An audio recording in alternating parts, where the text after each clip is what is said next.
অঘরীকান্তপুর পশ্চিম রাঢ় বাংলারই এক অখ্যাত গ্রাম। বাড়ুজ্যেরা একসময়তে এই গাঁয়ের জমিদার ছিল। তারও আগে অঘরীকান্তপুরে ছিল বামাচরণ চক্রবর্তীর জমিদারি। বামাচরণের আমলেই বাড়ুজ্যেরা কিভাবে যেন সেই জমিদারি হস্তগত করেছিল। আজ সে জমিদারি না থাকলেও বাড়ুজ্যেদের অবস্থা নেহাত মন্দ নয়। কলকাতায় স্বনামে বেনামে নানান ব্যবসা আছে তাদের। তার মধ্যে কিছু আইনি, আবার কিছু বেআইনিও বটে। মোটের উপর আর্থিক অবস্থা প্রয়োজনের তুলনায় অনেকটাই বেশি সচ্ছল। পৈতৃক ভিটের খবরাখবর রাখার সময় কিংবা সুযোগ কোনোটাই আর হয় না তাদের। কিন্তু হকের জিনিস ছাড়বেই বা কোন বেয়াক্কেলে? তাই কুড়িয়ে বাড়িয়ে অঘরীকান্তপুরের অবশিষ্ট যেটুকু পড়ে আছে সেটারই একটা হিল্লে করতে এখানে আসা তিলুর। তিলু মানে তিলু বাড়ুজ্যে, পুরো নাম ত্রিলোকনাথ বন্দ্যোপাধ্যায়। আসতে কোনো অসুবিধা হয়নি তো দাদাবাবু? তেমন কোনো সমস্যা হয়নি। তিলু বাড়ুজ্যে মাথা নেড়ে মৃদু হাসে। তারা গাড়ি থেকে নামতেই যে বৃদ্ধ লোকটা তড়িঘড়ি ছুটে আসে তার নাম রাধেশ্যাম সরকার। সবাই শ্যামা দাদু বলেই জানে। রাধেশ্যামরা বিগত বেশ কয়েক পুরুষ ধরে এই বাড়িরই দেখাশোনা করে আসছে। তিলু নামতেই বৃদ্ধ কাঁপা কাঁপা অশক্ত হাতে তার ব্যাগটা তুলে নেয়। আসেন দাদাবাবু, আসেন, ভেতরে ভেতরে আসেন, ভেতরে আসেন। বাড়ুজ্যেদের এই জমিদার বাড়ি অঘরীকান্তপুরের একেবারে শেষ মাথায়। তবে দেখাশোনার অভাবে সেই বাড়ির কিছুই আর এখন অবশিষ্ট নেই প্রায়। বাড়ির প্রতিটা অলিন্দে অলিন্দে বাসা বেঁধেছে এক ঝাঁক বাস্তুঘুঘু আর পায়রার দল। পশ্চিমের বিশাল নাট মন্দিরের অনেকটাই ভেঙে পড়েছে। ইটের হাড় পাজরায় আষ্টে পিষ্টে জড়িয়ে মাথা তুলেছে হিজল আর পাকুড়ের ডালপালা। রাধেশ্যামের বয়স হয়েছে, চোখে ছানিও পড়েছে। সেই বা একা হাতে সামলাতে পারে কাহাতক।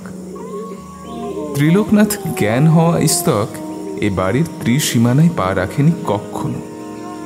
তার বাবা দর্পনাথ বাড়ুজ্যে বার কয়েক এসেছেন হয়তো, কিন্তু সেও আজ প্রায় অনেক বছর হল। দর্পনাথ বাড়ুজ্যে মারা গিয়েছেন তাও নয় নয় করে বছর দশেক তো পেরিয়েই গিয়েছে সম্ভবত। ত্রিলোকনাথ নিজেও এই পৈতৃক সম্পত্তির কথা ভুলেই গিয়েছিলেন এক প্রকার। নেহাতি একটা মামলার ব্যাপারে জমি জিরেতের যাবতীয় হিসেব নিকেশ করতে বসে হঠাৎই মনে এলো তাই। বিষয় সম্পত্তির ব্যাপার বলে এখানে একাই আসতে চেয়েছিল ত্রিলোকনাথ, কিন্তু তার 7 বছরের ছেলে তপেন্দ্রনাথ ওরফে পিকায় ভারী নাছোড়বান্দা। বাবা গ্রামের বাড়ি যাচ্ছে শুনে সেও নেচে উঠেছে, তাকেও সঙ্গে করে নিয়ে যেতে হবে। আসলে পিকায় তার 7 বছরের ক্ষুদে জীবনে আজ পর্যন্ত গ্রাম দেখেনি কখনো। তাই গ্রামের বাড়ি জিনিসটা তার কাছে নিঃসন্দেহে যথেষ্ট ইন্টারেস্টিং একটা ব্যাপার বলে মনে হয়েছে। অগত্যা কি আর করা, স্ত্রী পুত্রকে সঙ্গে করেই বাড়ি দেখতে এসেছে ত্রিলোকনাথ। বাপ ঠাকুরদার এতদিনের ভিটেটা বিক্রি করে দেবেন দাদাবাবু? ত্রিলোকনাথ ইচ্ছে করেই এখানে আসার আগে থেকে রাধেশ্যামকে জমি বিক্রির ব্যাপারে কিছু জানায়নি। চিঠিতে শুধু লিখে পাঠিয়েছিল পৈতৃক ভিটে দেখার স্বাদ হয়েছে বলে আশা। স্বাভাবিকভাবেই কথাটা এখন হঠাৎ করে কানে যেতে একটু অবাকই হয়েছেন বৃদ্ধ। পিকাই সামনেই ঘুরঘুর করছিল।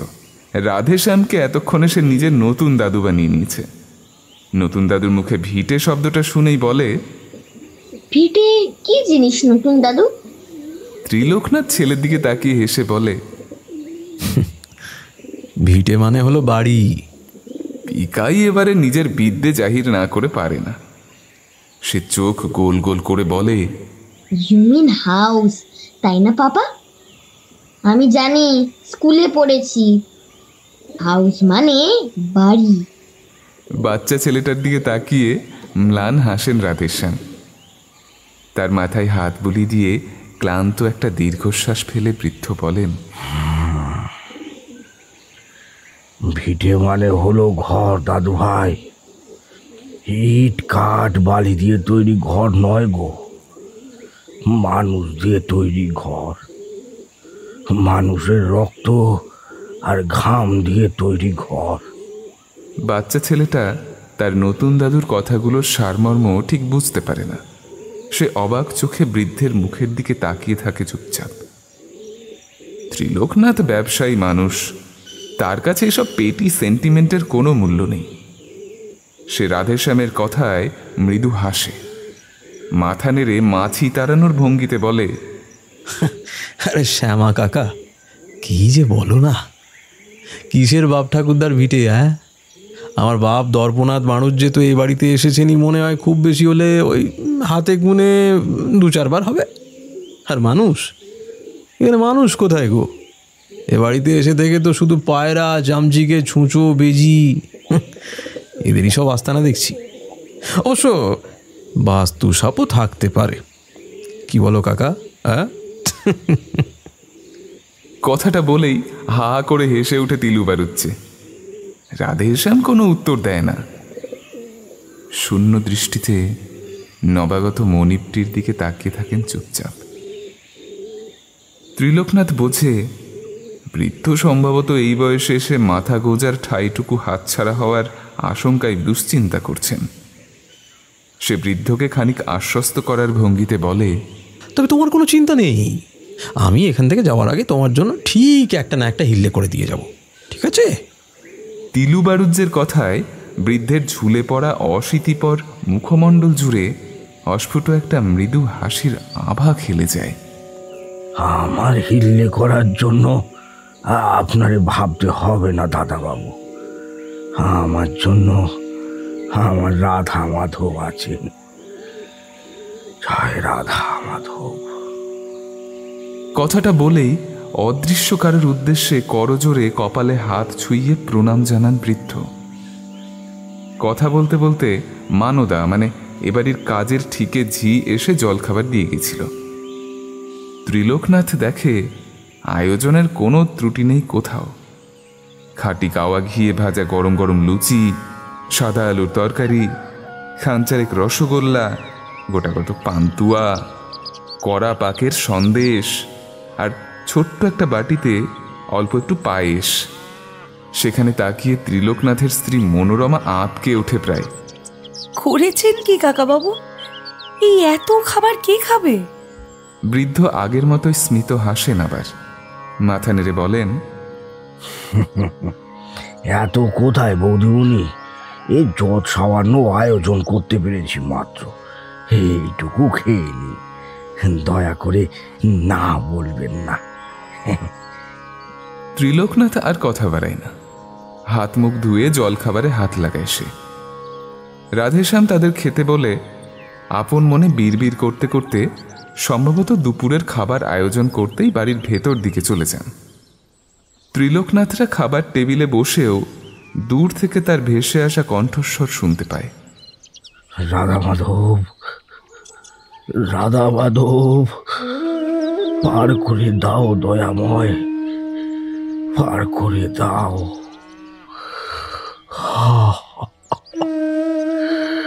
রাধা মাধব, রাধা মাধব।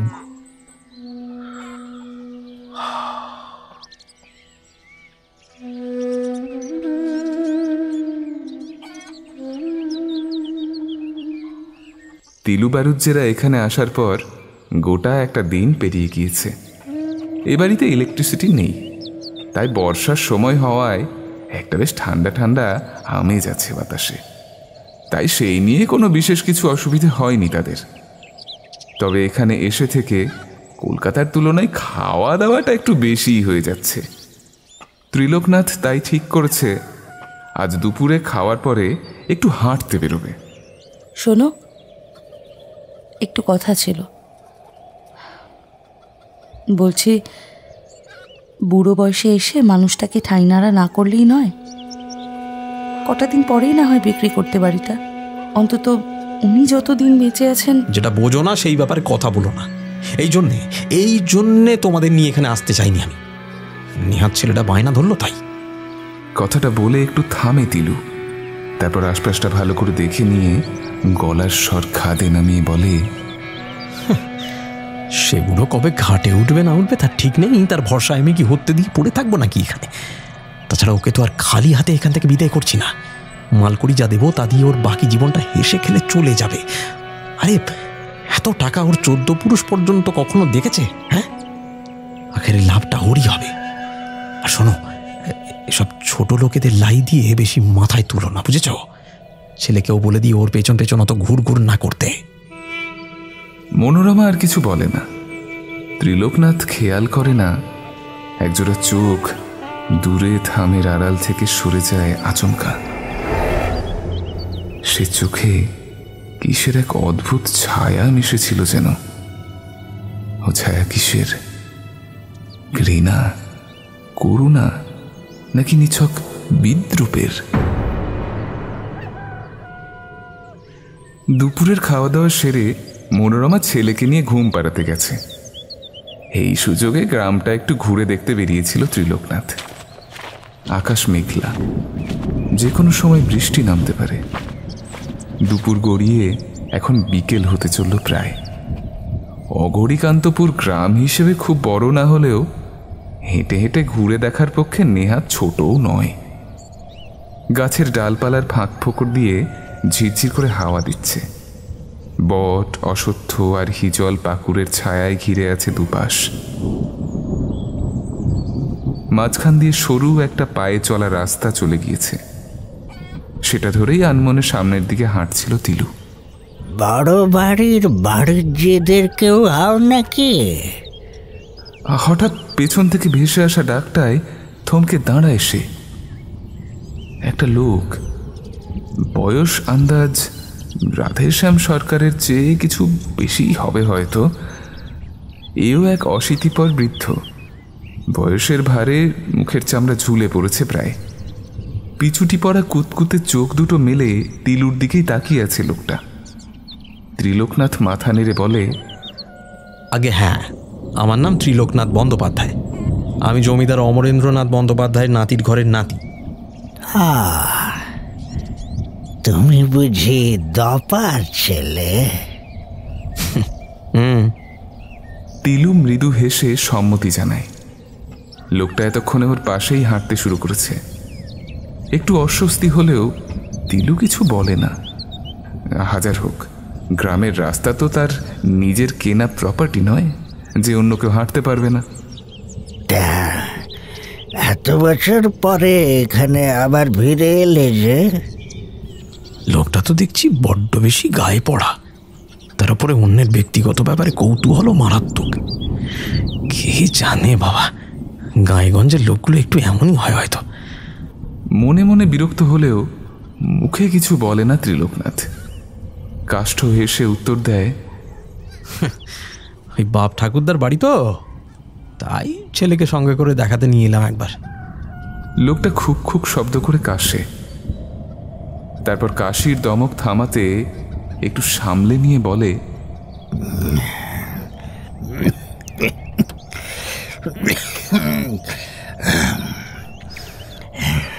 তা ভালো, তা ভালো, কিন্তু এসব আর রেগে কি হবে? তোমরা তো কেউ থাকো না, পেছে কুচে দিলেই তো পারো।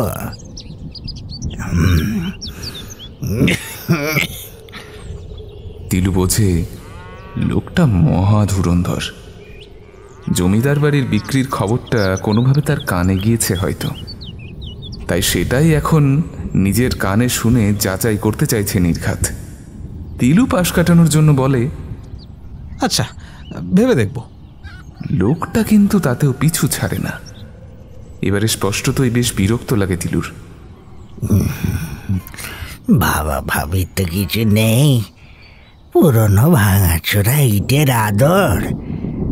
রাখলেই বা কি, বেচলেই বা কি, পয়সা করি তেমন আসবে না। তবে লোকটা কি যেন বলতে গিয়েও থেমে যায়। তিলু ভ্রু কুঁচকে প্রশ্ন করে, তবে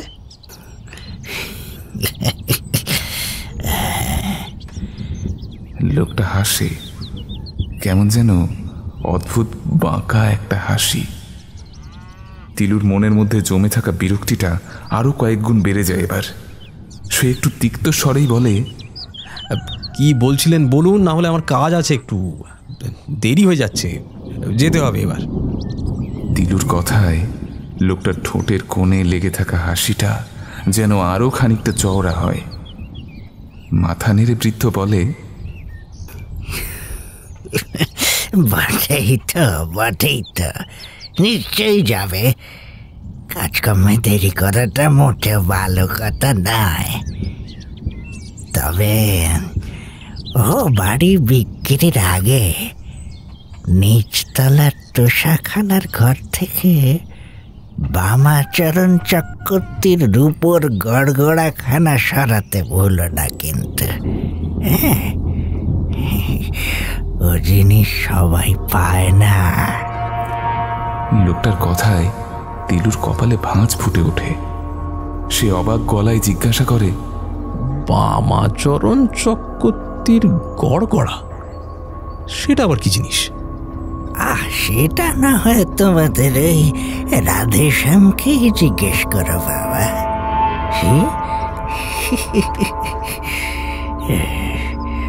কথাটা বলেই আর দাঁড়ায় না বুড়ো। হাসতে হাসতে বাঁদিকের যে রাস্তাটা দূরে দামোদরের পাড়ের সাথে মিশে গিয়েছে সেদিকে পা বাড়ায় সে। তিলু কি মনে করে দূর থেকে চেঁচিয়ে জিজ্ঞেস করে, কিন্তু আপনার নামটা? লোকটা কিছুটা গিয়ে তিলুর ডাকে থমকে দাঁড়িয়ে পড়ে আবার। তারপর একটু হেসে সেখান থেকেই উঁচু গলায় বলে, বিপ্লব, বিপ্লব চরণ সামন্ত।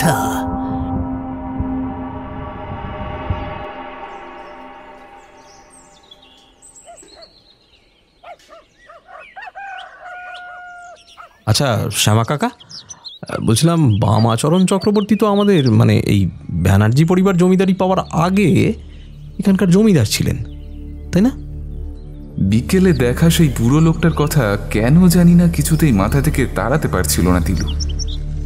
তাই রাধেশ্যাম রাতে কে কি খাবার খাবে সেটা জিজ্ঞেস করতে আসতেই তার কাছে কথাটা পার এসে, আপনাদের ভাব ঠাকুরদাদের আগে এ জমিদারি চক্রবর্তীদেরই ছিল, আর বামাচরণ ছিলেন তাদের শেষ পুরুষ। কিন্তু হঠাৎ তেনার কথা কেন জিজ্ঞেস করছেন দাদাবাবু? না, এমনি জানতে ইচ্ছে হলো আর কি। আচ্ছা, ওই বামাচরণ চক্রবর্তীর কোনো জিনিস আমাদের এ বাড়িতে এখনো আছে নাকি? তিলুর শেষ প্রশ্নটা শুনে বৃদ্ধের বলিরেখাক্রান্ত কপালে আরো খানকতক ভাঁজ খেলে যায়। বৃদ্ধ একটু থেমে ঈষৎ সন্দিগ্ধ গলায় বলেন, জিনিস? কোন জিনিস দাদাবাবু? এই ধরো একটা রূপোর গড়গড়া। তিলু হালকা মেজাজেই বলছিল কথাটা, কিন্তু সেটা শুনেই রাধেশ্যাম সরকার কেন জানি না হঠাৎ কেমন যেন গম্ভীর হয়ে যান। অদ্ভুত গমগমে গলায় বলেন, এই জিনিসের কথা তুমি শুনলে কোথায়? এ বাড়িতে এসে অবধি এখনো পর্যন্ত রাধেশ্যাম সরকারকে বরাবরই নরম বিনীত ভঙ্গিতে থাকতে দেখেছে তিলু। তাছাড়া হঠাৎ আপনি থেকে তুমিতে নেমে আসা সম্বোধনটা বেশ কানে লাগে তার। ত্রিলোকনাথ মনে মনে খানিক অবাক হলেও মুখে সেটা প্রকাশ করে না। বলে, না মানে ওই বিকেলে হাঁটতে গিয়ে একটা লোকের মুখে শুনলাম আর কি। রাধেশ্যাম সরকারের ছানি পড়া ঝাপসা ঘোলাটে চোখ দুটোতে কি যেন একটা সন্দেহের ছায়া ঘনিয়ে ওঠে।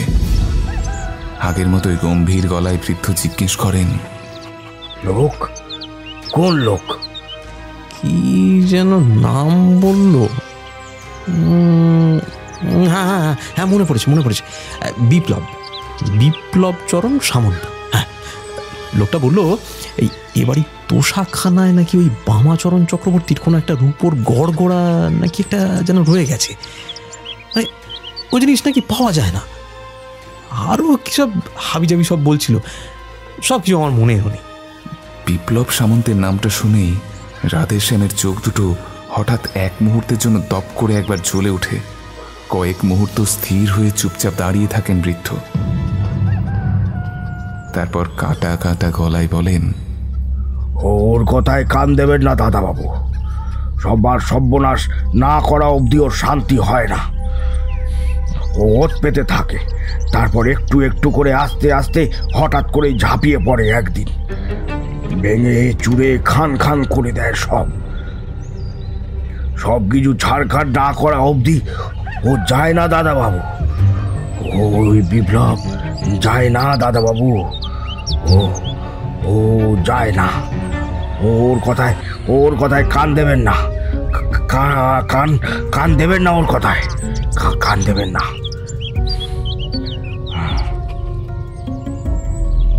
তিলুর মনে হয় এই রাধেশ্যাম সরকার কিছু একটা যেন তার কাছ থেকে লুকোনোর চেষ্টা করছে। এই বুড়ো ওই তোষাখানা থেকে পুরনো দামি কিছু আসবাব সরিয়েছে নির্ঘাত, আর সেই ব্যাপারে ওই বিপ্লব সামন্ত লোকটাও জানে। এখন কোনো কারণে লোকটার সাথে নিশ্চয়ই কিছু ঝামেলা হয়েছে বুড়োর, তাই হয়তো খবরটা তাকে জানানোর জন্য এই লোকটা তখন ওভাবে গায়ে পড়ে আলাপ জমাতে এসেছিল আমার সঙ্গে। নাহলে তোষাখানা আর বিপ্লব সামন্তের নাম শুনে সরকার বুড়োই বা খামোখা এমন ভড়কে যাবে কেন? এই সম্ভাবনাটাই যুক্তিযুক্ত মনে হয় ত্রিলোকনাথের। সে রাধেশ্যামকে একটু বাজিয়ে দেখার জন্যই বলে, সে যাই হোক, তুমি বরং কাল সকালে ওই তোষাখানার চাবিটা আমাকে দিয়ে যাও, বুঝলে? বাড়িটা বিক্রির আগে সব জিনিসপত্র যা যা আছে সব কিছু দেখে শুনে নিতে হবে তো, নাকি? রাধেশ্যাম সরকার সম্ভবত তার মনের ভাব কিছুটা আন্দাজ করতে পারেন। কিছুক্ষণ তার মুখের দিকে স্থির দৃষ্টিতে তাকিয়ে থাকেন বৃদ্ধ। সেদিকে তাকিয়ে কেমন যেন অস্বস্তি লাগে ত্রিলোকনাথের। তার মনে হয় বৃদ্ধের ওই হলদে হয়ে আসা নিষ্প্রভ ঘোলাটে চোখের মণি দুটো তার ভেতরের মর্মস্থল পর্যন্ত চিরে ফালা ফালা করে কি যেন একটা পড়ে নিতে চাইছে। কিছুক্ষণ সেভাবেই দাঁড়িয়ে থাকার পর একসময় বৃদ্ধ নিজেই বলেন, বেশ, তাই হোক তবে। কথাটা বলেই সেখানে আর এক মুহূর্ত অপেক্ষা করেন না বৃদ্ধ। ঝমঝম করে বাইরে বৃষ্টি শুরু হয় হঠাৎ। তার মধ্যেও বারান্দায় বসে বসে ভেতর বাড়ি থেকে রাধেশ্যামের গলা শুনতে পায় ত্রিলোকনাথ। রাধা মাধব, পার করে দাও দয়াময়, পার করে দাও রাধা মাধব।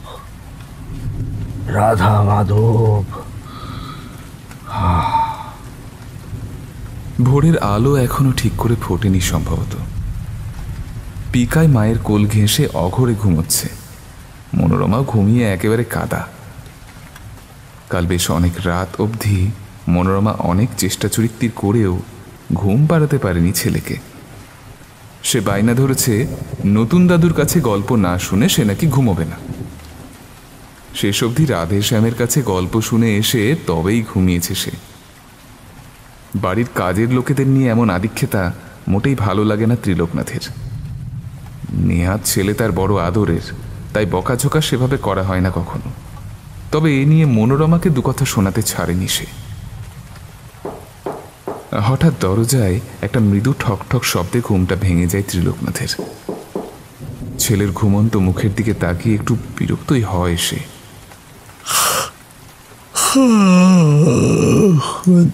দূর, একেই তো অনেক রাতে ঘুম এসছে, তারপর তো সকাল সকাল কে আবার এলো? কে? আমি রাধেশ্যাম দাদাবাবু। এই বুড়ো আবার এত সকাল সকাল তার ঘরের দরজায় কি করছে? বিরক্ত মুখে দরজা খোলে তিলু। ভোরের আলো এখনো ফোটেনি। বাইরে টিপটিপ করে নাগারে বৃষ্টি পড়েই যাচ্ছে ক্রমাগত। রাধেশ্যামের হাতে একটা লণ্ঠন ধরা। তিলুকে দেখেই মৃদু হাসি ফুটে ওঠে তার মুখে। তিলু একটু বিরক্ত হয়েই জিজ্ঞাসু দৃষ্টিতে তাকায় তার দিকে। রাধেশ্যাম হাতের লণ্ঠনটা তুলে ধরে ঘরের ভেতরটায় কি যেন উকি দিয়ে দেখার চেষ্টা করে একবার, তারপর নিচু গলায় বলে, আসুন দাদাবাবু। হ্যাঁ, কোথায় যাব? এই দেখুন, ভুলে গিয়েছেন? কালকেই তো সন্ধ্যাবেলা বললেন আমাকে যে তোষাখানাটা নাকি ঘুরে দেখতে চান একবার। সেই জন্যই তো ডাকতে এলাম এত সকাল সকাল। তাই বলে এখন? তিলুর গলায় পুরনো উষ্মাটা ফিরে আসে আবার। বৃদ্ধ যদিও তাতে বিশেষ কিছু মনে করেন বলে মনে হয় না, আগের মতোই হাসি হাসি মুখে বলেন, আগে দাদাবাবু, এখনই তো ভালো, পরে বেলা হয়ে গেলে দাদুভাই উঠে বললে সেও আপনার পিছে পিছে যেতে চাইবে। তোষাখানা বন্ধ পড়ে আছে, তাও আজ প্রায় অনেক বছর হলো। রাজ্যে ধুলোবালিতে ভরা, দু চারটে চামচিকে কিংবা গোসাপ টোসাপও থাকাও আশ্চর্যের কিছু নয়। ওইটুখানি বাচ্চা এত জঞ্জালের মধ্যে যেতে চাইলে এক অনর্থ হবে খন। তাই তো ভোর ভোর থাকতে থাকতেই ছুটে এলাম। কথাটা অবশ্য মন্দ কিছু বলেনি লোকটা। মনে মনে খানিক চিন্তা করে দিল, তারপর বলে, চাবি এনেছো? আগে দাদাবাবু, আমার সাথেই আছে, চলে। খুব সাবধানে দরজাটা ভেজিয়ে দিয়ে নিঃশব্দে বাইরে বেরিয়ে আসে দিল। একটানা বৃষ্টির কারণে বাতাসে বেশ একটা ঠান্ডা ঠান্ডা ভাব আছে, কেমন যেন শীত শীত করছে ওর। রাধেশ্যাম বেশ কিছুটা এগিয়ে গিয়েছিলেন। সে হাতের লণ্ঠনটা উঁচু করে চাপা গলায় ওর উদ্দেশ্যে ডাক দেয় আবার, আসেন দাদাবাবু, আমার পিছে পিছে আসেন।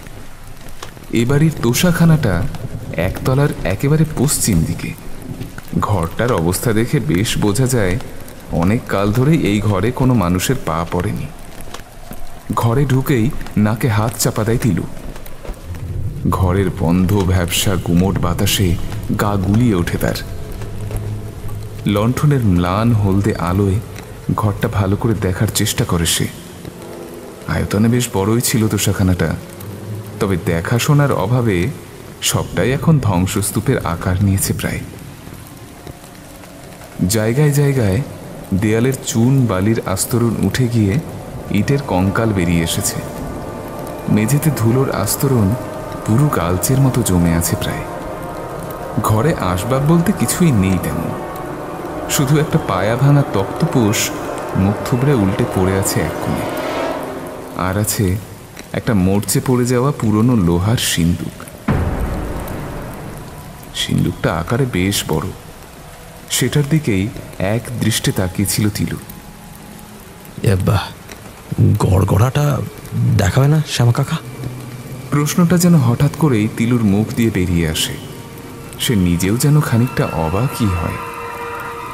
রাধেশ্যাম ঘোলাটে চোখে চুপ করে কিছুক্ষণ তাকিয়ে থাকে তার দিকে, কিন্তু মুহূর্তের নীরবতার পর রাধেশ্যামই প্রথম কথা বলেন আবার, আসেন, আমার সাথে আসেন, এইদিকে এইদিকে।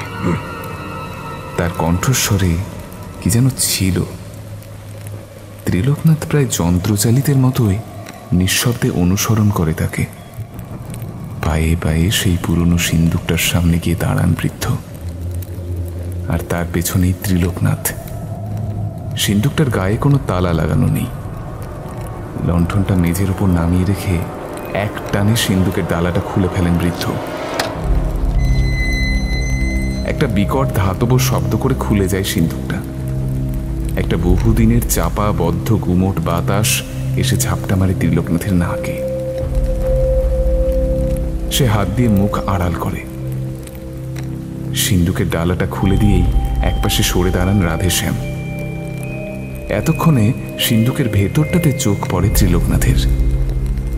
এত বড় সিন্দুকটার ভেতরে বলতে গেলে কিছুই নেই প্রায়, শুধু একটা জিনিস ছাড়া, একটা মাঝারি সাইজের তামাক সাজার গড়গড়া রাখা আছে সেখানে। তামাক সাজার গড়গড়া যে ত্রিলোকনাথ আগেও কখনো দেখেনি তা নয়, তবে এই জিনিসটা যেন সেসবের থেকে অনেকটা আলাদা। এতদিন ধরে সিন্দুকের ভিতরে অযত্নে অবহেলায় পড়ে আছে, কিন্তু তাও জিনিসটার গায়ে এতটুকু ধুলোর প্রলেপ নেই পর্যন্ত।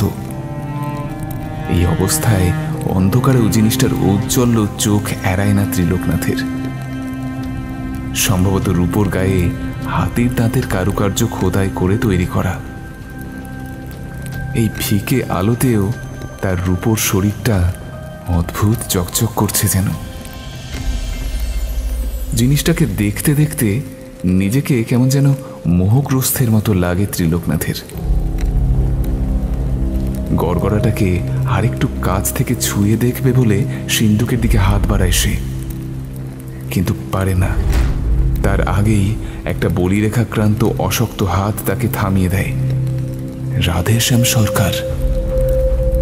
জানি আপনার নিয়তি আপনাকে এখানে টেনে এনেছে। এখান থেকে এখন আর আপনারে ফিরিয়ে নিয়ে যাওয়ার সাধ্য হয়তো আর কারণ নাই। এ ঘর যখন এত বছর পর আবার খুলেছে, তখন এর খিদে না মেটাও দিয়ে দরজা আর বন্ধ হবে না।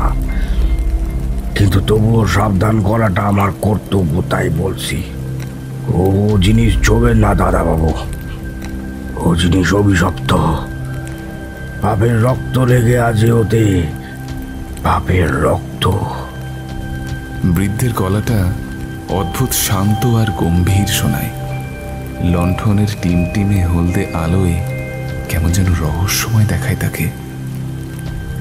তিলুর চোখে মুখে চাপা জিজ্ঞাসা ফুটে ওঠে, সেই সাথে কিঞ্চিত বিরক্তিবোধও প্রকাশ পায় তার অভিব্যক্তিতে। বিরক্তির ভাবটুকুকে আড়াল না করেই সে বলে, অভিশাপ? কিসের অভিশাপ? নিয়তি মানে কি সব উল্টোপাল্টা বলছো বলো তো?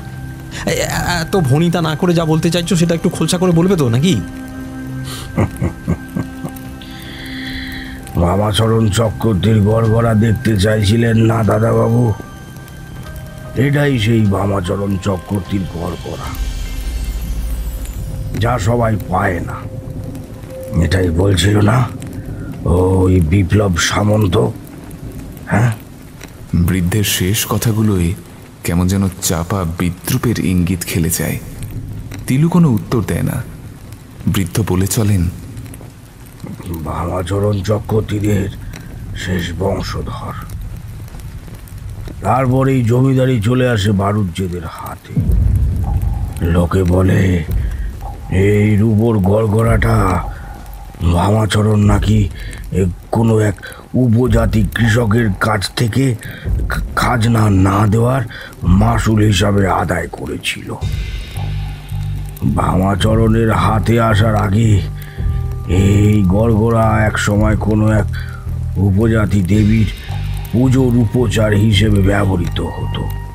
সেই দেবী কিসের দেবী ছিলেন জানেন দাদাবাবু? কিসের? মোহের, ঐশ্বর্যের। উপজাতি লোকেদের বিশ্বাস ছিল এই গড়গড়ায় ওম বুড়ি তামাক সেজে কেউ যদি দেবীর কাছে কিছু চায়, তবে দেবী তার মনস্কামনা পূর্ণ করেন। সেই ব্যক্তি তখন হয়ে ওঠেন অসীম ঐশ্বর্যের অধিকারী। গড়গড়ার এই গুণের কথা বামাচরণেরও অজানা ছিল না, আর তাই হয়তো খাজনা বাকি পড়ার অজুহাতে সে জোর করে চাষিদের কাছ থেকে আদায় করেছিল এটা। কিন্তু ক্ষমতা দিয়ে মানুষের কাছ থেকে তার সহায় সম্বল সব কিছু হয়তো ছিনিয়ে নেওয়া গেলেও তার পবিত্রতা, তার নিষ্ঠা সে পাবে কোথায়? বুকের যে রক্ত, যে ঘাম দিয়ে চাষিরা দেবীকে তুষ্ট করেছিল, সেই একাগ্রতা বামাচরণ পাবেন কোথায়? তার মানে আপনি বলতে চাইছেন বামাচরণ চক্রবর্তী এই গড়গড়ায় তামাক সেজেও কোনো অর্থ কিংবা সম্পদ পাননি? তাহলে গড়গড়ার ওই গুণের কি হল? ত্রিলোকনাথের ঠোঁটে মৃদু তাচ্ছিলের হাসি খেলে যায়। বৃদ্ধ স্থির চোখে তাকান তার দিকে, তারপর কাটা কাটা গলায় বলেন, সব গাছ কি সবার হাতে ফল দেয় দাদাবাবু? জোর করে কেড়ে নিলে আশীর্বাদ নয়, অভিশাপ পাওয়া যায়। আসলে কি জানেন দাদাবাবু, মানুষ কোনোদিনও অল্পেদের সন্তুষ্ট হয় না। যার যত আছে তার তত চাই, আরো আরো আরো চাই। এই আরোর খিদে কোনোদিনও মেটে না, কোনোদিনও না। জন্মান্তর বলে কিছু নেই দাদাবাবু। মানুষের রক্তের দাম, মানুষের শ্রম আর ঘামের দাম মানুষকে এই জন্মে মিটিয়ে দিয়ে যেতে হয়। বামাচরণও দিয়েছেন, আপনার পূর্বপুরুষেরাও দিয়েছেন, আপনিও দেবেন। বৃদ্ধ রাধেশ্যামকে হঠাৎ করেই কেমন যেন অপ্রকৃতস্থের মতন মনে হয় দিলুর। একটা দম বন্ধকর চাপা অস্বস্তি যেন একটু একটু করে ঘিরে ধরতে থাকে তার সমস্ত শরীর। All rubbish. চাপা গলায় শব্দটা উচ্চারণ করে ঘরটা ছেড়ে বেরিয়ে আসে ত্রিলোকনাথ। কিন্তু বেরোনোর ঠিক আগের মুহূর্তে কোথা থেকে যেন অদ্ভুত সুন্দর একটা মিষ্টি গন্ধ তার নাকে এসে ঝাপটা মারে। হঠাৎ এক মুহূর্তের জন্য থমকে দাঁড়ায় সে। কিসের গন্ধ এটা?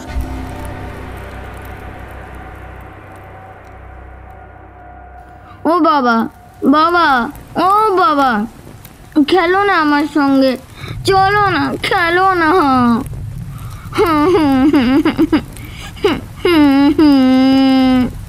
ছেলেটা অনেকক্ষণ ধরেই কি যেন একটা খেলার জন্য ত্রিলোকনাথের হাত ধরে টানাটানি করতে করতে নাগারে ঘ্যান ঘ্যান করেই যাচ্ছিল। এবারে হঠাৎ করেই যেন ধৈর্যচ্যুতি ঘটে ত্রিলোকনাথের। এক ঝটকায় ছেলের হাতটা নিজের হাত থেকে ছাড়িয়ে নিয়ে তাকে জোরে ধমক লাগায় সে। কি হচ্ছেটা কি পিকাই? মানুষকে সারাক্ষণ বিরক্ত করা ছাড়া আর কোনো কাজ নেই না তোমার? হ্যাঁ, যাও এখান থেকে, যাও বলছি।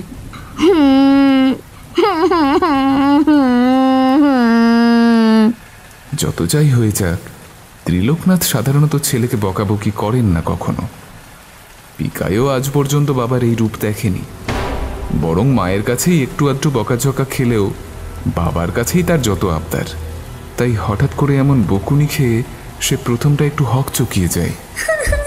তারপরে তার স্বরে কাঁদতে কাঁদতে ঘর ছেড়ে বাইরে এসে বারান্দার দিকে ছুটে যায়। মনোরমা ঘরের দিকে আসছিল। পিকাই, এই পিকাই। ছেলেকে ওভাবে ছুটে বেরিয়ে আসতে দেখে একটু অবাক হয়েই স্বামীকে জিজ্ঞেস করে, কি হলো? পিকাই ওভাবে কাঁদতে কাঁদতে ছুটে বেরিয়ে গেল কেন? বকেছ নাকি তুমি? কি করেছে ও? আর তুমি তো ওকে বকাবকি করো না কখনো। বকি না মানে কখনো যে বকবো না তার তো কোনো মানে নেই। তাছাড়া লাই দিয়ে দিয়ে দিন দিন তো মাথায় উঠছে একবারে।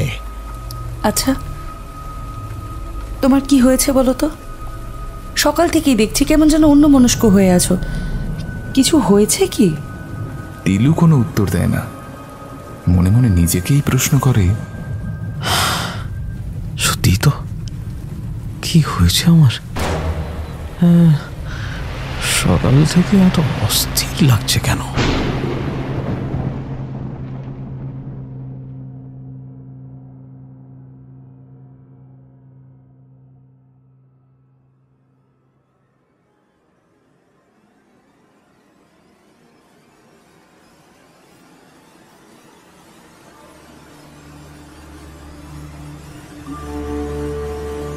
আয় আয় তিলু, আয়। কে? অস্ফুট শব্দ করে বিছানার পর ধড়ফড়িয়ে উঠে বসে ত্রিলোকনাথ বাড়ুচ্ছে। কিন্তু কোথায় কে? কই কেউ তো নেই। তাহলে তাহলে ওই সুরেলা মিহি গলায় কে ডাকছিল? হ্যাঁ, পাশ ফিরে বিছানার দিকে তাকায় ত্রিলোকনাথ। পিকাইকে বুকে জড়িয়ে অঘরে ঘুমোচ্ছে মনোরমা। না, মনোরমার গলা ত্রিলোকনাথ চেনে। তাছাড়া তাকে নাম ধরে ডাকার সাহস মনোরমার নেই। মনোরমা নিশ্চয়ই স্বপ্ন হবে। হ্যাঁ, স্বপ্নই হবে, তাছাড়া আর কি হতে পারে। মনে মনে এই ব্যাখ্যাটাকেই বিশ্বাসযোগ্য মনে হয় ত্রিলোকনাথের। গলাটা শুকিয়ে কাঠ হয়ে গেছে, একটু জল খাওয়া প্রয়োজন। পায়ে পায়ে বিছানা ছেড়ে নেমে এসে কাঠের টেবিলের উপর রাখা জলের জগটার দিকে এগিয়ে যায় ত্রিলোকনাথ। পেতলের ভারী জগ থেকে ঢকঢক করে বেশ খানিকটা জল গলায় ঢেলে দিয়ে আবার বিছানাতেই ফিরে আসতে যাচ্ছিল সে, কিন্তু হঠাৎ কিছু একটা শব্দে আবার থমকে দাঁড়িয়ে পড়তে হয় তাকে। তার মনে হয় বাইরের বারান্দা দিয়ে খুব দ্রুত পায়ে কেউ একটা হেঁটে চলে গেল যেন। এত রাতে বারান্দায় কে? হ্যাঁ, বুড়ো রাধেশ্যাম নাকি? সে আর তারা তিনজন ছাড়া তো রাতে আর কেউ থাকে না এ বাড়িতে। একটু ইতস্তত করে বিছানার পাশে রাখা 5 সেলের টর্চ লাইটটা হাতে নিয়ে দরজা খুলে বেরিয়ে আসেন ত্রিলোকনাথ। কিন্তু কোথায় কে? গাঢ় অন্ধকারে ঢেকে আছে চারিপাশ। তার টর্চের আলোয় কয়েক টুকরো অন্ধকার এদিক ওদিক থেকে কোথায় যেন লুকিয়ে পড়ে। আলোটা নিয়ে ভালো করে চারিদিক দেখে ত্রিলোকনাথ, কিন্তু কোথাও কেউ নেই। পুরো বারান্দা খাঁ খাঁ করছে। বাইরের দালানে টিপটিপ করে বৃষ্টির ফোঁটা চুইয়ে পড়ছে। দরজা বন্ধ করে ফিরেই আসতে যাচ্ছিল ত্রিলোকনাথ, কিন্তু ঠিক তখনই ছমছম করে সেই শব্দটা আবার কানে আসে তার। মনে হয় ঠিক যেন নূপুর পায়ে কারোর হেঁটে যাওয়ার শব্দ। দ্রুত পায়ে আবারও বারান্দায় নেমে আসে ত্রিলোকনাথ, কিন্তু না, কেউ নেই তো কোথাও। হঠাৎ একটা গন্ধ নাকে আসে তার, ভারী মিষ্টি একটা গন্ধ। গন্ধটা চেনা। ঠিক এই গন্ধটাই সকালে তোষাখানা থেকে বেরিয়ে আসার সময় তার নাকে এসেছিল। ত্রিলোকনাথের মনে হয় গন্ধটা যেন সেই তোষাখানার দিক থেকেই আসছে। কি একটা অদ্ভুত ঘোরের মধ্যে পায়ে পায়ে একতলার নামার সিঁড়িটার দিকে এগিয়ে যায় সে। তোষাখানার দরজায় এখন আর সকালের মতো সেই জং ধরা পেল্লায় লোহার তালাটা ঝুলছে না। দরজাটা আলতো করে বাইরে থেকে ভেজানো আছে শুধু। তাহলে কি রাধেশ্যাম বুড়ো তালা লাগাতে ভুলে গিয়েছে? কিন্তু তাই বা কি করে হয়? সে তো সকালে আমার সামনেই দরজায় তালা হেঁটে দিয়েছিল। তাহলে এই দরজা খুলল কে? কিন্তু এত কিছু যেন চিন্তা করতে ইচ্ছা হয় না ত্রিলোকনাথের। সেই অদ্ভুত মিষ্টি গন্ধটা আরো বেশি তীব্র হয়ে উঠেছে। বেশ বোঝা যাচ্ছে গন্ধটা এই ঘরের ভেতর থেকেই আসছে। কি এক অজানা কৌতূহলের বশবর্তী হয়ে নিজেকে আর ধরে রাখতে পারে না ত্রিলোকনাথ বাড়ুচ্ছে। তার হাতের ধাক্কায় মৃদু একটা ক্যাঁচ শব্দ করে খুলে যায় দরজাটা। ঘরের ভেতরটা ঘন নিকষ অন্ধকারে ঢেকে আছে। টর্চটা হাতে নিয়ে পায়ে পায়ে ভেতরে ঢুকে আসে ত্রিলোকনাথ। ঘরের ভেতরে পা দিতেই কেন জানি না ঘরটা হঠাৎ অদ্ভুত রকমের ঠান্ডা মনে হয় তার। মনে হয় তাপমাত্রা যেন হঠাৎ করেই কোনো এক অজ্ঞাত কারণে বেশ কয়েক ডিগ্রি নিচে নেমে গিয়েছে। সকালে দেখা সেই প্রকাণ্ড সিন্দুকটার দিকে আবার চোখ পড়ে ত্রিলোকনাথের। সেটার ডালাটা এখন হাট করে খোলা। সেই অদ্ভুত সুন্দর মিহি গন্ধ ওখান থেকেই আসছে। ত্রিলোকনাথের মাথার ভেতরটা কেমন যেন ঝিমঝিম করে ওঠে। পায়ে পায়ে সিন্দুকটার দিকে এগিয়ে যায় সে। গন্ধটা যেন ক্রমশ তীব্র থেকে তীব্রতর হয়ে উঠছে। কিসের গন্ধ এটা? গন্ধের আবেশে নিজেকে কেমন যেন মাতাল মাতাল লাগে ত্রিলোকনাথের। ধীর পায়ে সিন্দুকটার ঠিক সামনে গিয়ে দাঁড়ায় সে। তার হাতে ধরা টর্চের আলোয় সিন্দুকের ভেতরে রাখা জিনিসটা যেন ঝিকমিক করে ওঠে একবার। সেই রূপোর গড়গড়াটা, বামাচরণ চক্করটির গড়গড়া। কে যেন সিন্দুকের ভেতরে পরম যত্নে সাজিয়ে রেখেছে সেটা। অম্বুরি তামাকের গন্ধ কিরকম হয় সঠিক জানা নেই ত্রিলোকনাথের, তবে সে শুনেছে তার সুগন্ধ নাকি ভারী সুন্দর, ভারী মিষ্টি। তবে কি এই সেই গন্ধ, এই সেই অম্বুরি তামাকের গন্ধ? স্থির দৃষ্টিতে সিন্দুকের ভেতরে রাখা রূপোর গড়গড়াটার দিকে তাকিয়েছিল ত্রিলোকনাথ। কি এক অজানা লোভে তার চোখ দুটো যেন চকচক করে উঠে হঠাৎ। নিজেকে আর বাধা দিতে পারে না সে। হাত বাড়িয়ে জিনিসটাকে সিন্দুকের ভেতর থেকে তুলে আনে ত্রিলোকনাথ। সকালে দূর থেকে দেখে ঠিক ঠাউর হয়নি জিনিসটা যে শুধু রূপোর উপরে হাতির দাঁতের কাজ করা তা নয়, বরং তার সারা শরীরে লাল লাল চুনির মতো জলজলে সমস্ত পাথর বসানো, ঠিক যেন কয়েকটা খুদে খুদে লাল চোখ। চোখ নাকি পাথর, নাকি নাকি নাকি চুনি? হ্যাঁ, পাথর নাকি চুনি নাকি চোখ? হ্যাঁ, কি এগুলো? কি? ত্রিলোকনাথের মাথার ভেতর সবকিছু কেমন যেন তালগোল পাকিয়ে যায়। অবাক বিস্ময়ে মুগ্ধ হয়ে সেদিকে তাকিয়ে থাকে ত্রিলোকনাথ। অদ্ভুত একটা মিহি আলো যেন ঠিকরে বেরোচ্ছে জিনিসটার গা থেকে। হঠাৎ ত্রিলোকনাথের মনে হয় কে যেন সুরেলা গলায় তার মাথার ভেতর মৌমাছির দানা ঝাপটানোর মতো মিহি বিনবিনে সুরে কি যেন বলে চলেছে। কি হলো ত্রিলোকনাথ, চাইবি না? আমার কাছে কিছু চাইবি না তুই? চাইবি না আমার কাছে? আমি তো তোকে সব কিছু দিতে পারি। হ্যাঁ, সব কিছু।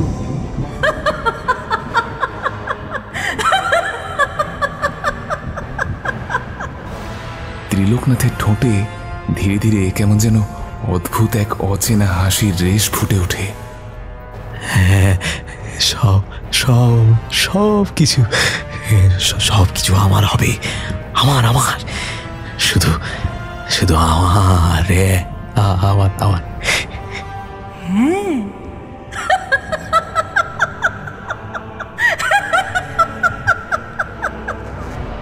সেই মিহি সুরেলা নারী কণ্ঠের মাতাল করা ঋণ ঋণে হাসির শব্দে গোটা ঘরটা যেন গম গম করে ওঠে। ধীরে ধীরে গড়গড়াটার নলের দিকে নিজের ঠোঁট এগিয়ে দিতে চায় ত্রিলোকনাথ। তার ঠোঁটের কোণে লেগে থাকা সেই বিচিত্র হাসিটা একটু একটু করে ক্রমশ প্রশস্ত হয়।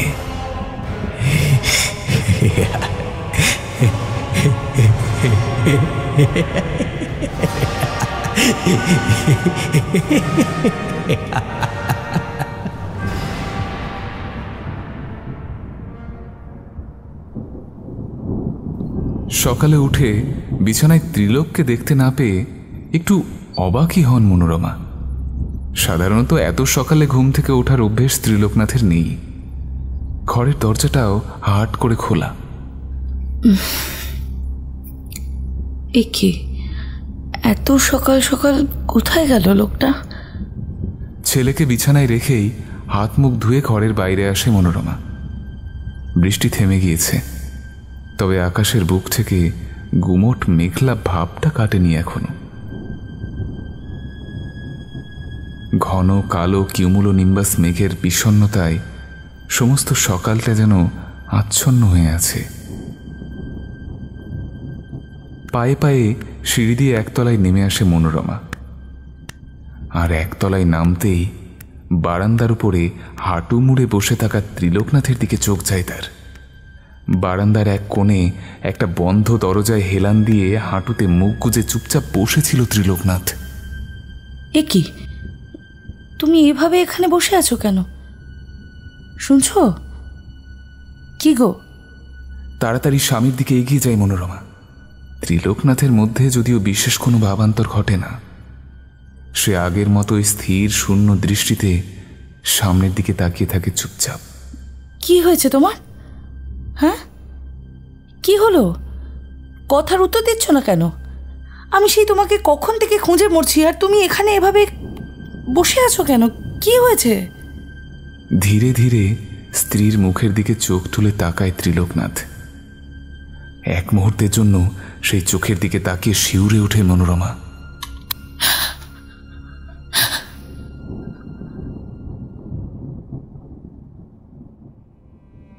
অঘরীকান্তপুর চিকিৎসা ব্যবস্থার দিক থেকে এখনো তেমন উন্নত হয়ে ওঠেনি। তেমন কোনো গুরুতর রোগ ব্যাধি হলে এখানকার মানুষকে এখনো সেই শহরের মুখাপেক্ষী হয়েই থাকতে হয়। কিন্তু সেই শহরের স্বাস্থ্যকেন্দ্র এখান থেকে না হলেও প্রায় ঘন্টা 2-2.5 পথ। অগত্যা তাই গ্রামের একমাত্র ডাক্তার অবিনাশ সরখেলি ভরসা। মনোরমার কাছে খবর পেয়ে রাধেস্বামী ডেকে এনেছিল তাকে। অবিনাশ ডাক্তার এসে ত্রিলোকনাথকে দেখে গিয়েছে। জ্বরে সারা শরীর পুড়ে যাচ্ছিল তার। নিয়তি, নিয়তি, নিয়তির লিখন খণ্ডাবে কি? স্বামীর বিছানার পাশেই উদ্বিগ্ন মুখে বসেছিল মনোরমা। রাধেশ্যাম সরকারের গলা শুনে মুখ তুলে তাকায় সে, বলে, কিছু বলবেন কাকাবাবু? রাধেশ্যাম কয়েক মুহূর্ত বিছানায় শুয়ে থাকা ত্রিলোকনাথের দিকে তাকিয়ে থাকে চুপচাপ। তারপর আপন মনেই বিড়বিড় করতে করতে ঘর ছেড়ে বেরিয়ে যায় আবার। রাধা মাধব, রাধা মাধব, পার করে দাও দয়াময়, পার করে দাও। রাধা মাধব, রাধা মাধব, রাধা মাধব।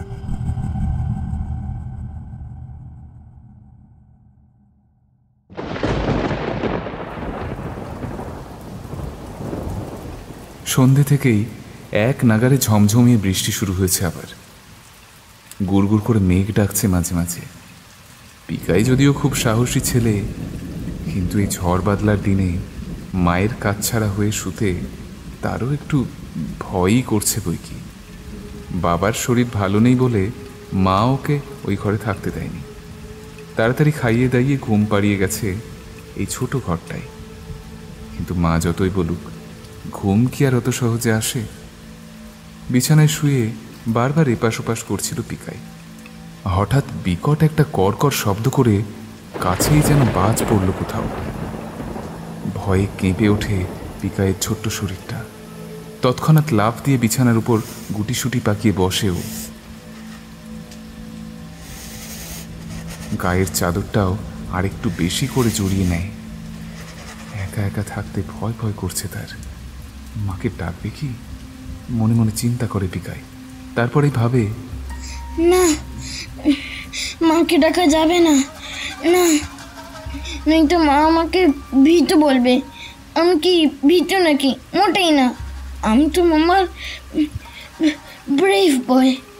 বিছানায় জড়সড় হয়ে বসে এসবই ভাবছিল পিকায়। হঠাৎ দরজার কাছটায় কিসের যেন একটা শব্দ হয়। তারপর আলতো করে খুলে যায় পাল্লা দুটো।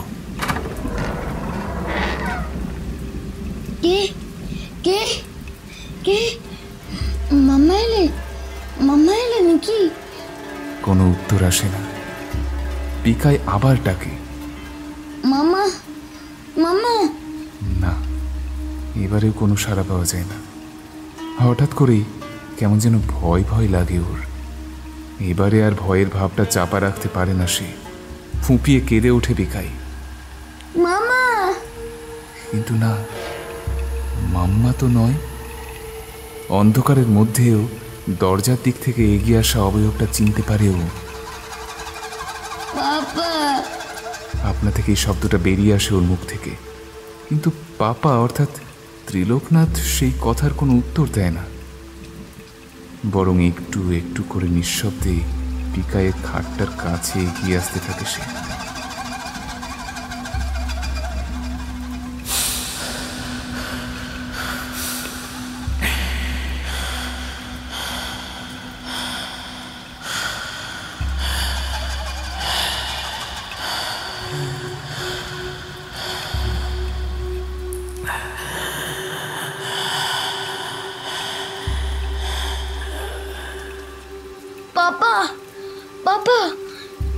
তোমার শরীর ঠিক আছে বাবা?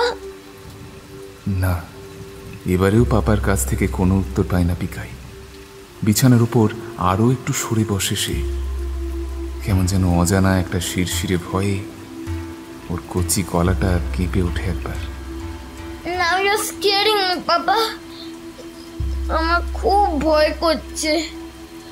ত্রিলোকনাথের শরীরটা খাটের আরও কাছে এগিয়ে এসেছে এখন। মাথাটা একপাশে হেলে গেছে তার, ঠোঁটের কষ বেয়ে লালা গড়িয়ে পড়ছে। চোখের দৃষ্টিতে অদ্ভুত একটা হিংস্র বুনো ভাব।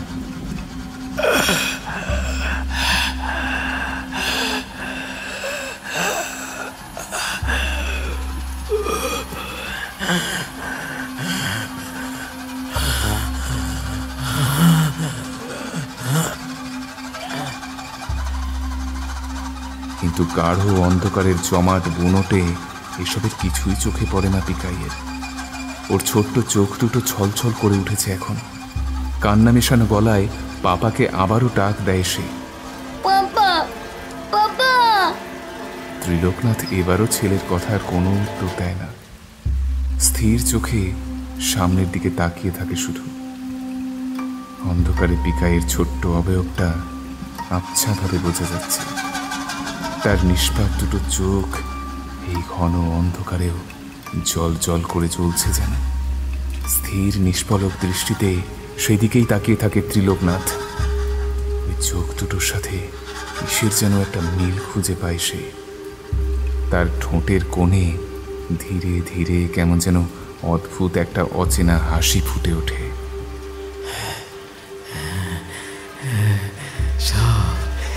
সব কিছু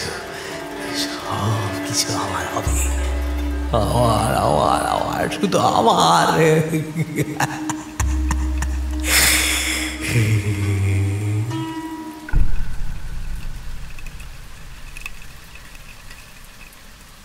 মাঝরাতে কিসের যেন একটা শব্দে ঘুমটা ভেঙে যায় মনোরমার।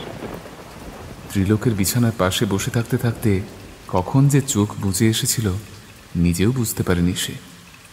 টেবিলের উপরে রাখা হ্যারিকেনের নিভু নিভু আলোয় বিছানার দিকে চোখ পড়তেই চমকে ওঠে মনোরমা।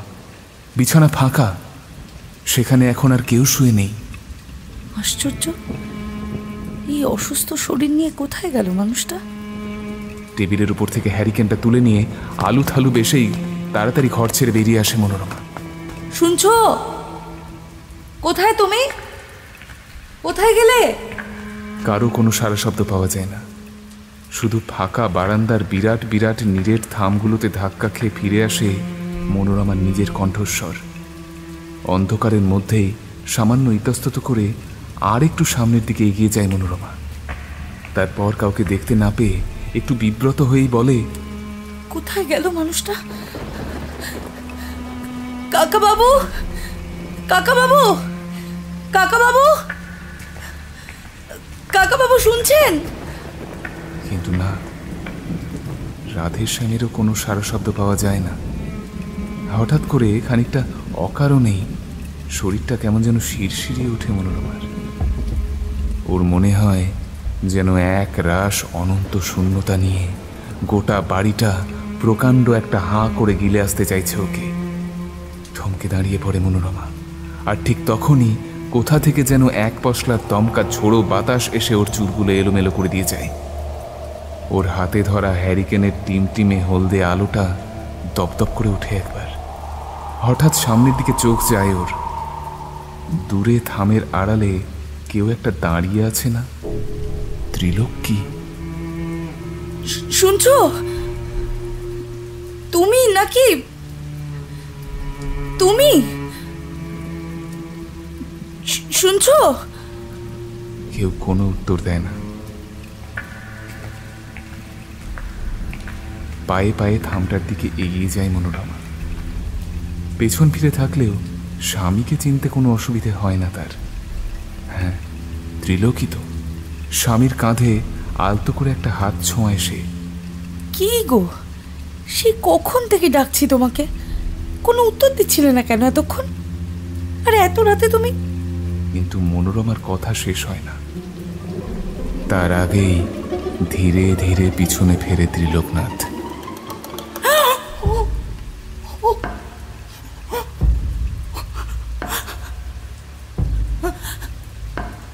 ভয়ে আতঙ্কে একটা জান্তব আর্তনাদ বেরিয়ে আসে মনোরমার গলা চিরে। ছিটকে কয়েক পা পিছিয়ে আসে সে। ত্রিলোকনাথ তার দিকেই তাকিয়ে আছে এখন। তার চোখের দৃষ্টিতে ফুটে আছে অদ্ভুত বন্য হিংস্রতা। ঘাড়টা ঈষৎ হেলানো, আর তার শরীরের পোশাকে জায়গায় জায়গায় লেগে আছে চাপ চাপ রক্ত।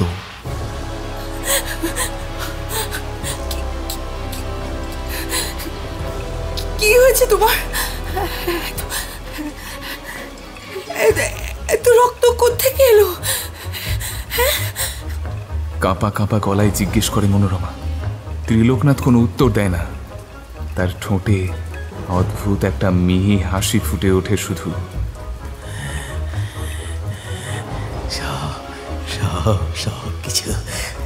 সব কিছু আমার, ওই আমার আমার আমার শুধু আমার।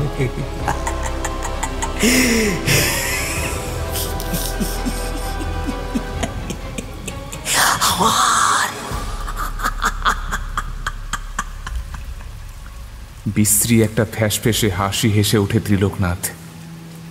মনোরমা দেখে ত্রিলোকনাথের ডান হাতটা শক্ত করে মুঠো করা। ফোঁটায় ফোঁটায় ঘন কালচে রক্তের ধারা চুইয়ে পড়ছে সেখান থেকে।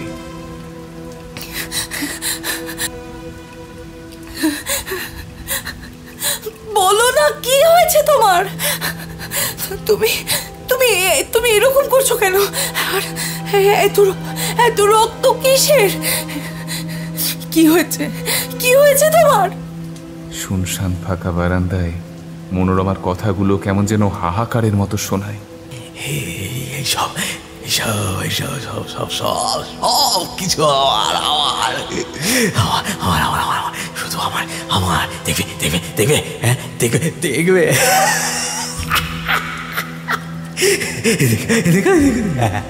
দেখা দেখা দেখা দেখা দেখা।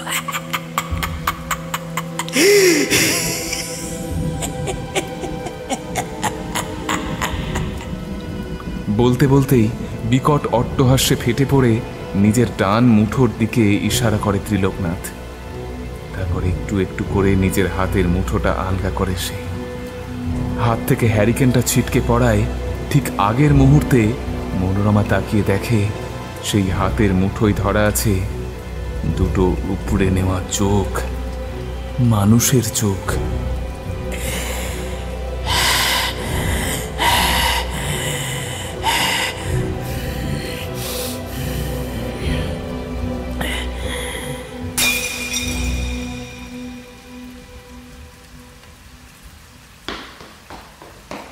উন্মাদের মতো সিঁড়ি ভেঙে একতলার দিকে ছুটতে থাকে মনোরমা। তার খোলা চুল এলোমেলো হয়ে ছড়িয়ে আছে পিঠের উপর। আঁচল মাটিতে লুটোপুটি খাচ্ছে।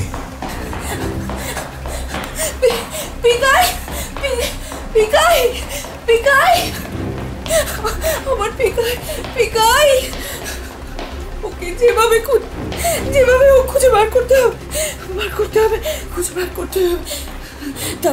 তারপর এখান থেকে পালাতে হবে আমাকে। অনেক দূরে পালাতে হবে, এই পাষাণপুরি থেকে অনেক দূরে পালাতে হবে। পিকাই, শোনো, আমার কোথায় গেলি বাবা? পিকাই। বৃষ্টির শব্দ ভেদ করে মনোরমার কথাগুলো বুক ফাটা আর্তনাদের মতো আছড়ে পড়ে বিরাট বাড়িটার প্রতিটা অলিন্দে অলিন্দে। মনোরমার মনে হয় বাড়িটার বিশাল বিশাল প্রাচীন থামগুলো যেন ওর দিকে তাকিয়ে বিদ্রুপ করছে। সব কিছু আমার আমার আমার শুধু আমার।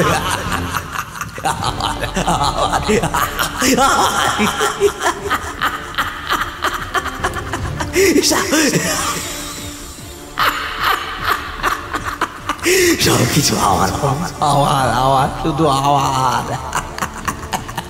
আমার হবে, সব কিছু আমার।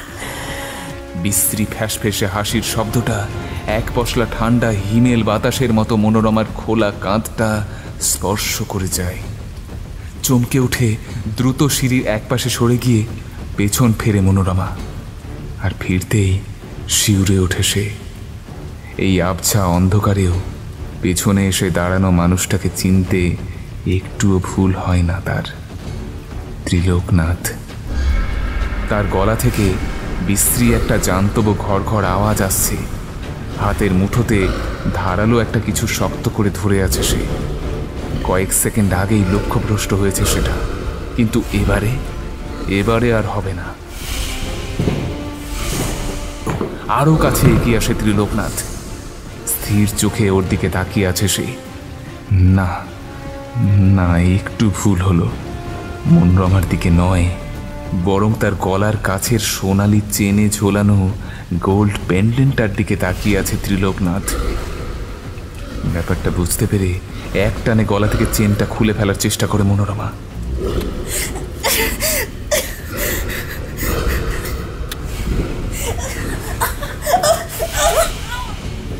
ওর মনে হয় চেনটা যেন বিষাক্ত কোনো সরীসৃপের থাবার মতো আষ্টে পিষ্টে জড়িয়ে ধরতে চাইছে ওকে, যেন একটু একটু করে ওর নিঃশ্বাস বন্ধ করে দিতে চাইছে সেটা।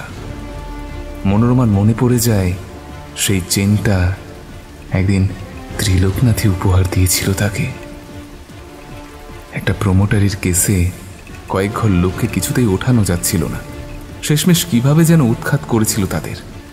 সেই খুশিতেই স্ত্রীকে এই চেনটা উপহার দিয়েছিল ত্রিলোকনাথ। মনোরমার মনে হয় সেই চেনটা যেন ওর গলার উপর ক্রমশ চেপে বসতে চাইছে, যেন ওটা চেন নয়, বরং জীবন্ত হয়ে ওঠা কয়েকটা মানুষের হাত। সবকিছু আওয়াজ শুধু আওয়াজ হবে, সবকিছু আওয়াজ। ত্রিলোকনাথ এখন ওর আরো কাছে ঘনিয়ে এসেছে। তার হাতে ধরা ধারালো জিনিসটার সাথে মনোরমার দূরত্ব ক্রমশই বিপজ্জনকভাবে কমছে। মনোরমা দুই হাত দিয়ে ত্রিলোকনাথকে প্রতিরোধ করার চেষ্টা করে।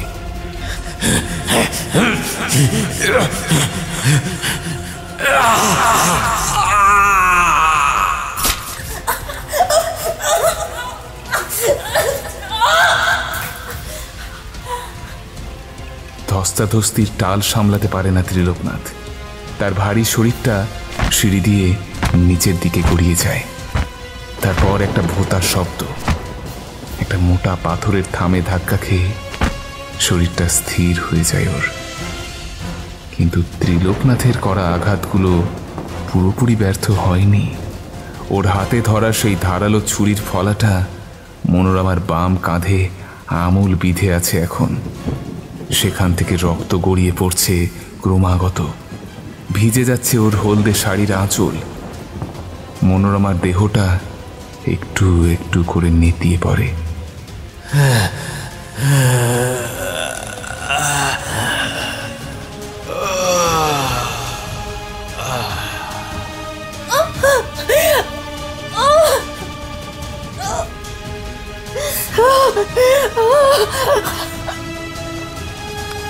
ওর মনে হয় ওর চোখের সামনে থেকে উইয়ের ঢিবির মতো ধীরে ধীরে ধসে পড়ছে গোটা পারুজ্জে বাড়িটা। সাপের বিষাক্ত নিঃশ্বাসের মতো ভেসে আসছে কাদের খিলখিলে হাসির শব্দ। হাসি নাকি কান্না, নাকি একটু একটু করে রক্তের ফোঁটা চুইয়ে পড়ার শব্দ। পায়ের শব্দের সাথে মিলিয়ে যাচ্ছে আরো আরো অগুন্তি পায়ের শব্দ। ধুলোর চাদরে চাপা পড়ে যাচ্ছে না লেখা অজস্র ইতিহাসের অধ্যায়।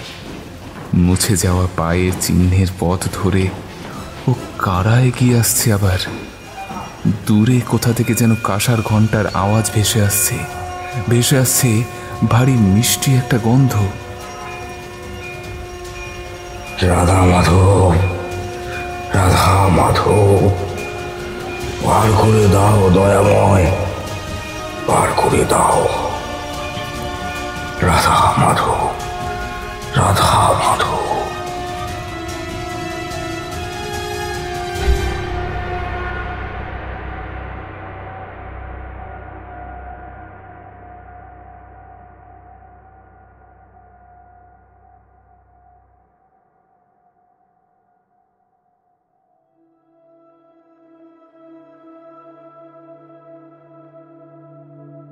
বছরখানেক পর অঘরীকান্তপুরের ব্যানার্জি বাড়ি নিলামে উঠেছে আজ। কলকাতা সহ আশেপাশের জায়গাগুলো থেকে অনেকেই দেখতে আসছে। ঢুন্ডুরাম শেঠজির অনেক দিনের শখ একটা বেশ খানদানি বাড়ি হবে তার। এমনিতে নয় নয় করে স্বনামে বেনামে প্রপার্টি সংখ্যা যে তার কত, তা অবশ্য তিনি নিজেও জানেন না। কিন্তু তবুও হাজার হোক, শখ বলে কথা। তাই নিলামের খবরটা কাগজে পড়া মাত্রই সেই কলকাতা থেকে সকাল সকাল ছুটে এসেছেন এত দূর।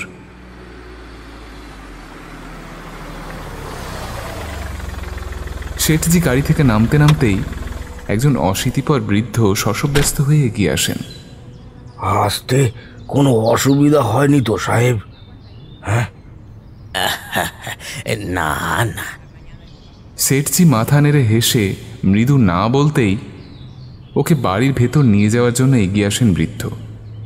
তারপর দুহাত মাথার উপর জড়ো করে অদৃশ্য কার উদ্দেশ্যে বিড়বিড় করে বলেন, রাধা মাধব, রাধা মাধব, বার করে দাও দয়াময়, বার করে দাও।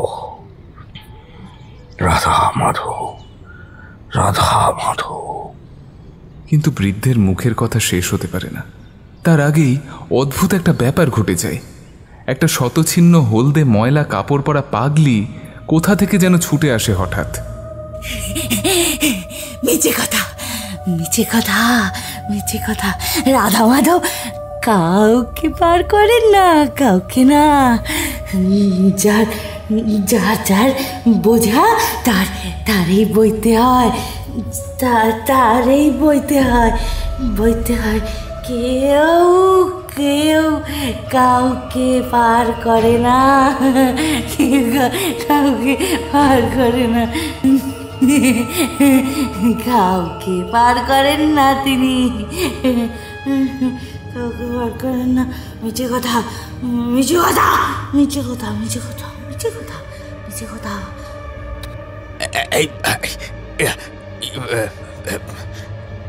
হাট হাট, চল, যা যা যা যা, এখান থেকে যা বলছি। ভিড়ের মধ্যে থেকে একজন লোক এগিয়ে এসে তাড়া দেয় পাগলিটাকে। বৃদ্ধ শেঠজির দিকে তাকিয়ে বলেন,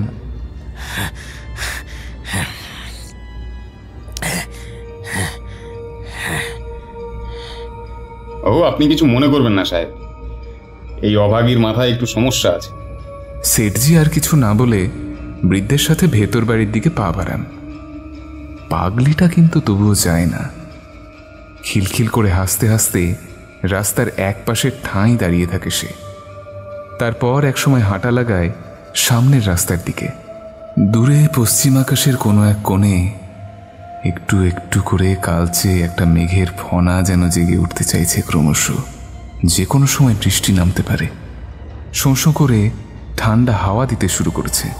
ধুলোর ঝড় দানা বাঁধছে, আর সেই ধুলোয় জমাট বেঁধে ওঠা প্রতিটা কণার মধ্য দিয়েই যেন প্রতিধ্বনিত হচ্ছে একটু আগে বলা সেই পাগলিটার কথাগুলো।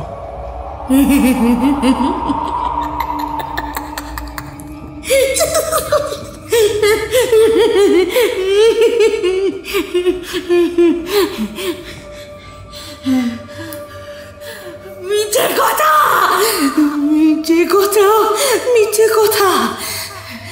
রাধা মাধব পার করেন না কাউকে, কাউকে পার করেন না।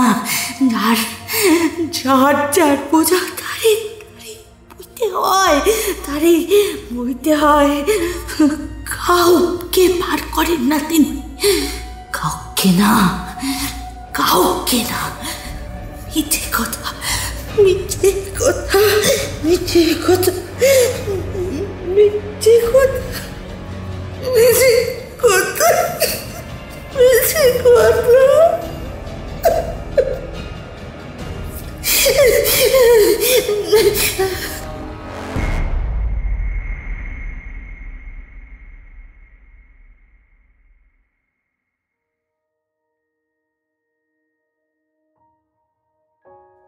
আপনারা শুনলেন লেখিকা শ্রী দাশগুপ্তর কলমে বামাচরণ চক্রবর্তীর ঘর করা। গল্পের নাট্য রূপান্তর, গল্প পাঠে ও গল্পের সূত্রধার আমি অমিত সরকার।